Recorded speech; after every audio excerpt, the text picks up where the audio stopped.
कलकत्ता में जो पश्चिम बंगाल में अभी बीभत्स घटना हुई है उस पर संवेदना व्यक्त करते हैं और उस बहन की आत्मा की शांति के लिए प्रार्थना करते हैं और सरकार से मांग करते हैं कि यथाशीघ्र उन दुष्टों को पकड़कर और उन्हें मृत्युदंड दिया जाए। ऐसी प्रार्थना है सरकार से, ऐसा निवेदन है सरकार से और जनता से निवेदन है, बेटियों से निवेदन है कि अब शस्त्र उठाने की बारी है, शस्त्र रखने की बारी है, अपने साथ स्वयं के लिए आत्मरक्षा के गुण सीखने की बारी है।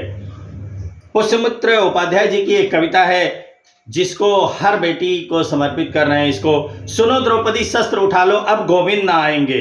मैं भगवान में आस्था रखता हूं और जानता हूं कि भगवान आएंगे, परंतु इतनी आस्था हमारी प्रबल होनी चाहिए और भगवान ने कभी नहीं कहा है कि मेरे बल पर बैठ जाओ।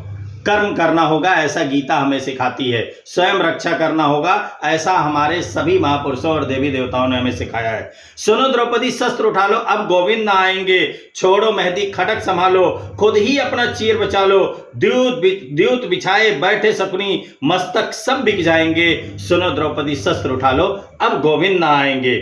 कब तक आस लगाओगी तुम, कब तक आस लगाओगी तुम बिके हुए अखबारों से, कैसी रक्षा मांग रही हो दुशासन दरबारों से। स्वयं जो लज्जाहीन पड़े हैं क्या वे लाज बचाएंगे। सुनो द्रौपदी शस्त्र उठा लो अब गोविंद ना आएंगे।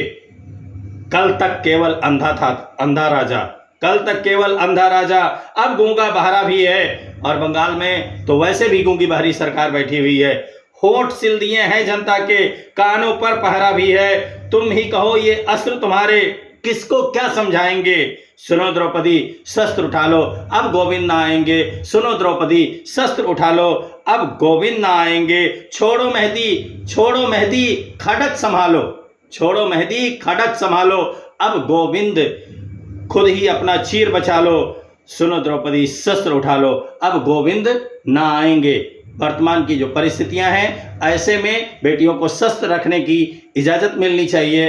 उनको लाइसेंस बहुत ही सहजता से मिलना चाहिए शस्त्र का, जिससे वो अपनी रक्षा कर पाएं। और सनातन धर्म संस्था जैसी संस्थाएं जो आत्मरक्षा के गुण सिखा रही हैं, इसको प्रत्येक स्कूल में कंपलसरी करना चाहिए और प्रत्येक स्कूल में कैंप लगाकर जल्दी से बच्चियों को सेल्फ डिफेंस सिखाना चाहिए। लाठी, जूडो, कराटे, सेल्फ डिफेंस, तलवार, दौड़ना, उनको चिल्लाने की प्रैक्टिस, उनको किसी विषम परिस्थिति में धूप में खड़े रहने की प्रैक्टिस, ये कराना बहुत आवश्यक है। आपसे अनुरोध है आप भी सरकार से मांग करें कि बेटियों को शस्त्र बहुत ही सहजता से उपलब्ध कराया जाए और कुछ नहीं तो कृपाण जैसी, चाकू जैसी, तलवार जैसी, बर्छी जैसी चीज रखने की इजाज़त दी जाए। ऐसे शस्त्र रखने के लिए उनको आदेश दिया जाए, उनको अनुमति दी जाए कि आप रख सकते हो, जिससे वो बचा लें। ये इसलिए क्योंकि सरकारें सुरक्षा व्यक्ति वाइज एक एक व्यक्ति की नहीं कर सकती हैं, पुलिस सुरक्षा नहीं कर सकती है क्योंकि जानवरों की संख्या बढ़ी हुई है, समाज में बहुत सारे पशु घूम रहे हैं। आप सभी से अनुरोध है कि आप सब बेटियों को जागरूक करिए और उन्हें आत्मरक्षा के गुण सिखाइए। सादर नमस्ते।